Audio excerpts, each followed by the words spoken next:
Boris Johnson warns Trump that targeting Iranian cultural sites would break international law.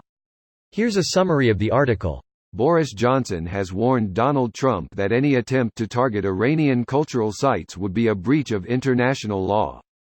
Trump on Monday repeated his threat to target Iranian cultural sites, after suggesting over the weekend that the U.S. could hit the sites very fast and very hard. "They're allowed to kill our people. They're allowed to torture and maim our people. They're allowed to use roadside bombs and blow up our people. And we're not allowed to touch their cultural sites? It doesn't work that way," Trump told reporters. Responding to the comments, a spokesperson for Johnson said on Monday that any attempt to target Iranian cultural sites would be a breach of international law. "There are international conventions in place that prevent the destruction of cultural heritage," the spokesperson said. Asked if Johnson regarded such attacks as a war crime, the spokesperson repeated that they would be a breach of international conventions. The statement came after the UK called on Trump to step back from all-out war with Iran. This post received a score of 41,127, with an upvote ratio of 91%. Here are the top comments in response to this article. Imagine going back in time 5 years and showing someone this headline. Down in the vaults, plenty to read, not much else to do. Y'all got Mario Kart? D&D all day. It would just end up like a strip poker version of D&D. You roll a 1 you lose your pants, you roll a 20 I lose my pants. Oh, it is illegal. That will absolutely stop Trump from doing it. The United States doesn't acknowledge any law but our own, except to encourage citizens to follow the laws of the sovereign nation they're visiting or living in.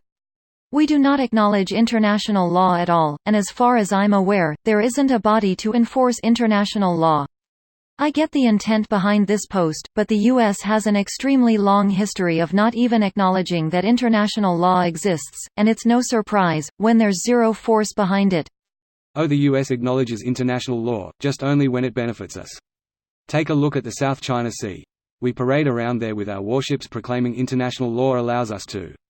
They have a standing statement that no American will ever go The Hague for war crimes. Not a standing agreement. They don't have an agreement that Americans will go to the court, since the U.S. doesn't acknowledge the legitimacy of the court over U.S. subjects. They even go as far as threatening to invade the Netherlands in case the court dares to prosecute American war criminals. Honestly, what's the point of international law if the largest participant is threatening to obstruct it by force? There is a point when it gets enforced. That some break the law doesn't mean there is no point to the law. Honestly, what's the point of the criminal justice system if the most powerful people never go to jail when they commit crimes? This is why rich and powerful people moved into politics, have enough friends there so nothing can happen to you. When Boris Johnson is calling out your shit for being a bit extreme, it really is time to reassess things. Normally you'd take it as a sign you're doing something right. Something tells me that doesn't hold true in this situation. I'm trying to wrap my mind around the kind of person who thinks bombing cultural sites is okay. Isn't that what terrorists do? It seems to me a lot of Americans, and one particular whiny manchild occupying the White House, think you beat your enemies by becoming them. Trump has been talking about killing the families of his enemies, so he definitively has the mindset of a terrorist. Not to mention he pardoned a war criminal who bragged about killing women and elders. This video was automatically created by Reddit to speech. The article and comments in this video were selected from Reddit according to their upvotes, and any paraphrasing was performed by smmry.com, without any human intervention.